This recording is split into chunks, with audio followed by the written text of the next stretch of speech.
Okay, first of all, disappointing loss, to say the least. That's a really good team. They exposed some things. You look at it, first quarter, I think we had 4 plays, maybe 5 plays they had the ball most of the first quarter. We cut it to 7 right there before half. I think there was a minute, 50 seconds, something like that. And they had the big pass play for the touchdown. They got the momentum back. Third quarter, we didn't play good in any phase. Fourth quarter, we put Dylan Risk in there. He gave us a little bit of boost, a little bit of life right there. But overall, disappointing loss. Hats off them. They're a good team, but we didn't play our best football, and that's what disappoints me. Questions? Coach, I know you thought that Ja'Cory Brown, having the full week of practice with the ones was going to play better. What did you think of his performance passing the ball? And just talk more about that decision to put in Dylan and what you thought of his performance late in the fourth quarter.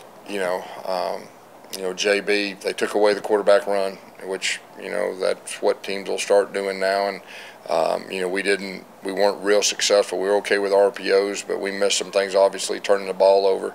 And so put Dylan in there, and he gave us a spark and did a really good job with his progression and all that.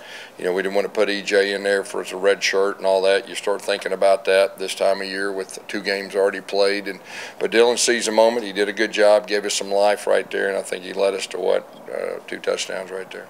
Gus, is Ja'Cory, your quarterback, still moving forward? Right now what we're going to do is we're going to figure out, watch the film, and we're going to figure out whoever gives us the best chance in every position. I mean, we're in the same situation we were last year, and we got to figure out a way to finish the same way we did last year. So we'll watch the film, and we'll decide. And how frustrating has it been at the quarterback position for you guys? I mean, obviously you've had 4 guys who've seen action this year. How frustrating is that for you guys to have to go through that? It's frustrating the fact that we didn't play good football today. That's what's frustrating. I expect us to play better, and we didn't. That's very disappointing. Like I said, Dylan at the end, he gave him some life. Coach, obviously Kobe Hudson went down early. How do you feel like the wide receivers around him stepped up to the plate? And is there anything you can tell us about his status? That was one of the positives. The guys around him, that they stepped up and made plays when they had to.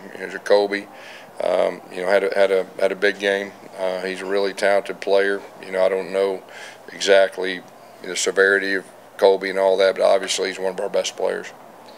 Ja'Cory's moving the team downfield, and then that taunting penalty. How disruptive was it to what you're trying to do there? I didn't see exactly what happened. I mean, I'll watch it on film. I mean, I was thinking about the next play, and all of a sudden saw a flag, and anytime a guy hits a quarterback, you think it's on them, but I don't know exactly what happened. I'll look at it.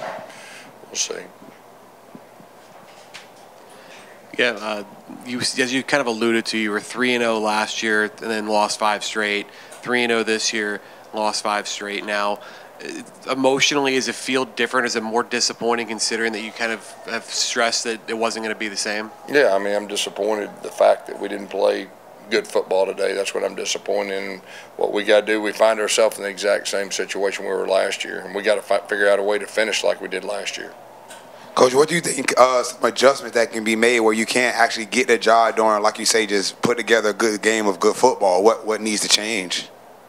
Well, what you saw today, there's quite a few things that need to change. And what we got to do is we got to look at the film, and we got to evaluate it, and we got to figure it out. And we got to finish, like I just said, like we did last year.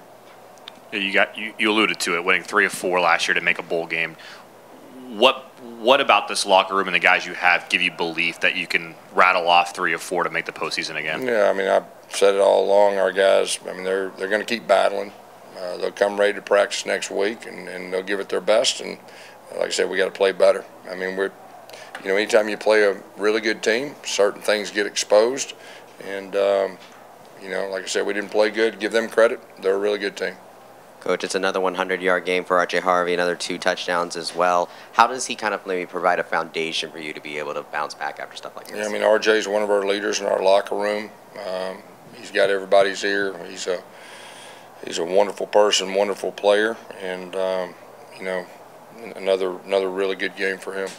What's the status as far as your secondary is concerned? Mac McWilliams and Ladarius Tennyson didn't dress, and then Braden Marshall. Tennyson had vertigo before the game, and he was dizzy, and it was just a tough deal. And then Mac, his hamstring, he wasn't ready. He wanted to play, but we felt like we needed to have another week. You know, obviously he's a really good player. Braden Marshall went down, and you know we were playing a bunch of young guys. It's next man up at this time of year. That's what happens, and you got to have next guy ready. What happened to Braden exactly? I don't think. You know, I'm not for sure. You know, he's been battling some different ailments and all that. Brown got a taunting penalty after a great run. That's how mowed down a defender. What did you tell him after that? You know, celebrating over his defender. Yeah, like I said, I mean, I was fixing to call the next play. They hit the quarterback. I thought it was on them, so I was thinking we had the ball at the 5 and all that. And all of a sudden I see and ask him what happened. He didn't. I mean, we'll watch on film. I mean, obviously it was a mistake. It cost us 15 yards, you know, and we really, you know, I think we had a field goal on that drive, but that would have been nice to have the ball. I don't know if it was the 10 or the 12-yard line. Gus, what did you see out of your defense tonight? Where do you think they need to get some more improvement over the Yeah, we got to get off the field. I mean, they had 2 90-yard drives, and you know, you go first time, it's fourth and about a yard, maybe a yard and a half early in the game, and you got a chance. You know, hey, do you go for it or do you try to pin them? We pinned them, and then they drove the field and scored a touchdown. I mean, we got to correct that. I mean, we got to correct that. And got to get off the field. You know, the quarterback. I think that long. You know, he had a quarterback scramble. Our emphasis was we've got to do a better job in the pocket. You know, in the second half, our defense did better. I mean, they had some TFLs, sack, strip sack, all that. But the first of the game, you know, that was a tough time. Kobe Hudson, is there an indication of how serious his injury is? I don't know. He was on the sidelines. I really don't know. We'll have to talk to the doctor and figure that out. What's some challenges with the tackling in this one? That must be frustrating as well for you. Yeah, we didn't tackle our best, and you know we tackled pretty good this year, especially against the run. They broke probably more tackles than any other team that we played against. What are your thoughts on fans' reactions to this team and these losses? Obviously, the stadium looking a little bit more empty earlier on in the game. What are your thoughts on that? Well, I mean, my thoughts are we got to play better football to keep them in the stadium. I mean, that's really the bottom line. We got to play better. Gus, when you lose 4 or 5 in a row, how do you keep the guys believing? How does coaching staff keep believing?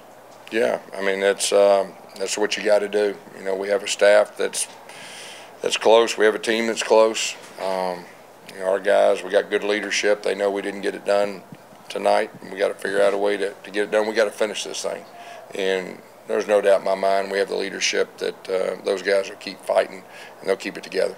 Time for a few more. Ja'Cory Brown, what you saw from him at times, did you like some of the things early on throwing the football? The passing game seemed to work a little bit at times or in the first half. Did you like some of that? And where can you see some? The RPOs I thought were really good. You know, our straight drop back wasn't. You know, we got to continue to improve that. And like I said, they had a good scheme. They decided to, you know, stop him. They would clog it in the middle. They pushed the ball in the perimeter, and they got some good players on the outside, and you know, daring us to throw it. And you know, we've got to be able to do that when it presents itself. Coach, being in this situation last year and now, again, back in the same situation, but you did finish last year where you did become bowl eligible. What are some things that you did last year that you maybe try to implement this year so you guys can finish strong? Yeah, I mean, we'll evaluate things. You know, each week's a separate week. We got to find a way to win that first game. I mean, really, that's the bottom line. Next week we need to win the game. I mean, that's your approach, and that's what our guys will be striving for. All right, thanks, Coach. Thank you.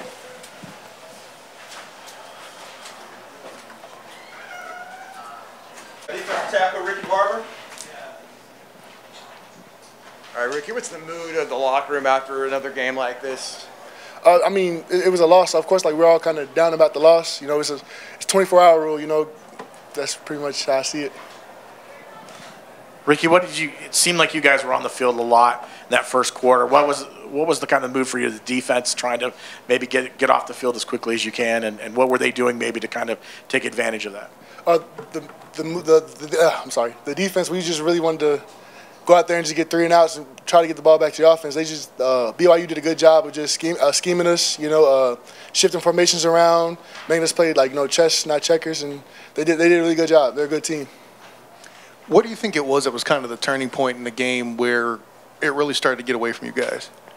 I would say like that ended right at the end of the half. Yeah. You experienced a losing streak like this last year. What was it that was able to get you to pull out of that losing streak that you think you can apply here?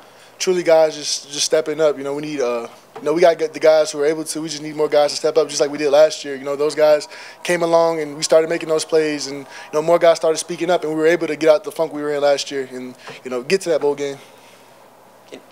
Ricky, can you take us into the headspace of what it's like in these sorts of time of possession games where the defense just continued on the field for copious amounts of time, like it was today? The headspace really is just dig deep and find a way to get off that field. Dalen Dotson's been asked to play inside. He's been asked to play outside. He had team-high tackles today. What's been the biggest, growth you've seen through him and his role and his ability throughout to make an impact throughout the season? I'm gonna start by saying Dalen Dotson is a dog. Anybody got anything else to say? No, he's a dog. And honestly, like you said, he was asked to play D tackle. That's not a position he's really comfortable with, but he still did it. And then now he went back out to the end, and for the past 2 weeks he's been making plays, flying around. I mean, the growth is he's always been good. We just had him out of position, but now he's back and he's comfortable and he's making plays. Ricky's second straight year of a 5-game losing streak. How frustrating is that when you guys were able to fight through it last year? What's the mood like now? 5 in a row is tough to do, especially in the Big 12. Like you said, we've been here before, but we know how to do it, and we got the guys who are able to step up, and we just need them to come on, step up, make those plays, and lead. After you guys, played well, all things considered, at Iowa State, top 10 team on the road, did you feel like you had, not to say there's a moral victory from that game, but did you guys feel better or good going in? What was this week of practice like, I guess, going into a game? This week was just like any other week. We go out there, we practice hard, next man on the schedule. We played a good game against Iowa last week, but we still lost. The idea was to come out here and play hard.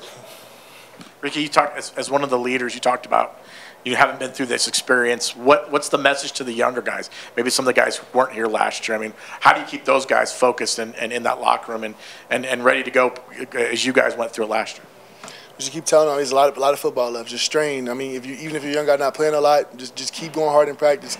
You never know when your number's gonna be called, so you gotta just keep playing hard.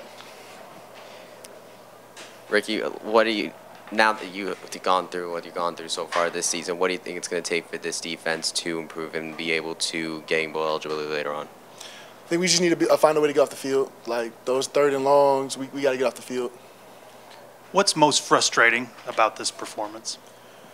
Because we could have played better, honestly. Like we have the team and we're the talent enough to beat these guys. It's frustrating, What's holding you guys back?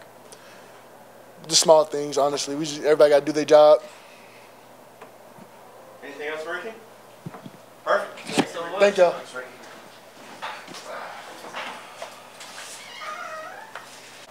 Our offensive lineman, Amari Kight.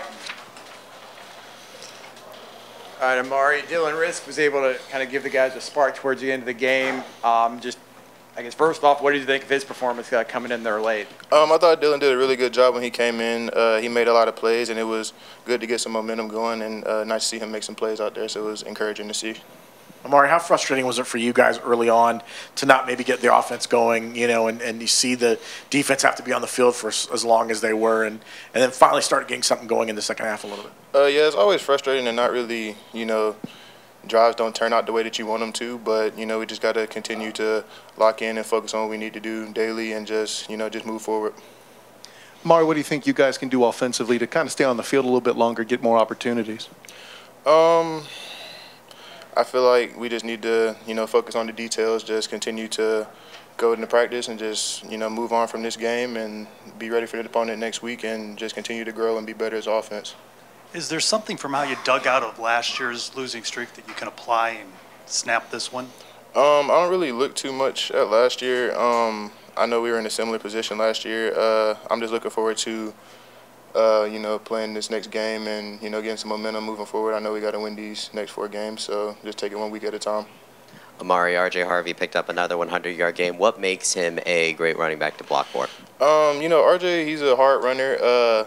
He's someone that I love hanging out with outside of football, so, that's kind of motivating to block for him and everything. I just know that, you get him to the second level, he's going to make a play, he's going to do what he needs to do, and he's someone that I've gained a lot of trust in. While you said you don't think about last year, does this locker room, does this group of guys feel different as far as trying to get the same results and to finish the same way you were able to last November? I just feel like this locker room, like we all just are coming together as a team and, you know, just focusing on this next week at hand and, you know, just rallying around each other and just continue to do what we need to do. Is there a sense of frustration that maybe what's showing up on the practice field isn't showing up when it comes to game time? You guys have now lost 5 in a row. Of course, it's not what we look for to lose 5 games in a row, but you know, no one in our locker room's happy about that. But we just got to take it another week at a time and just continue to hone in on the details and be better each week. Amari, is there a sense of pressure with you guys? So many of you being seniors, kind of like, you know, trying to get bowl eligible. Is there an added sense of pressure to not only just get that win, but kind of start putting some wins together so you can get bowl eligible, so you don't finish your senior year like this? I feel like we have what it takes to make a bowl this year, and we just need to continue to, you know, come together and focus on the little details and just do what we need to do and take it week by week. Why do you feel like those small things aren't happening right now? I feel like it's just collectively we just all need to just focus on what we need to do and just be better all around. 17-0 out the gates. I mean, that's tough to kind of bounce back from, especially not moving the ball on offense. What's something that you guys are kind of telling yourselves in that huddle, you know, just try to move the ball? You know, what can you say about that? I say that we just have a next play mentality. Don't really look at the last play. Just continue to move forward and, you know, get the ball moving and, you know, just focus on that. What did you see from Ja'Cory tonight? I mean, he started the game and he had some moments here and there, and I know he struggled a little bit. But what was maybe stood out to him over the last couple of weeks? Ja'Cory, the quarterback, I have a lot of trust in. You know, he makes a lot of plays, and just because he didn't have the best game tonight, or however everybody feels about it, he's someone that the locker room still trusts. And I mean, whoever coach picks moving forward, that's who we're going to go with, and that's who we trust. What's the emotions when you see Kobe go down? Of course, you never want to see a teammate go down, and Kobe, he's a vocal leader. He's someone who rallies the team around, and it wasn't anything that it wasn't fun to see. So I'm praying for him. Anything else for Amari? All right, Coach said that third quarter was really difficult. I mean, you guys were running the ball pretty well in the first half. What happened in the third? Just didn't execute. That's all for tonight, everyone. We'll be back here tomorrow at 6:15 for quarter.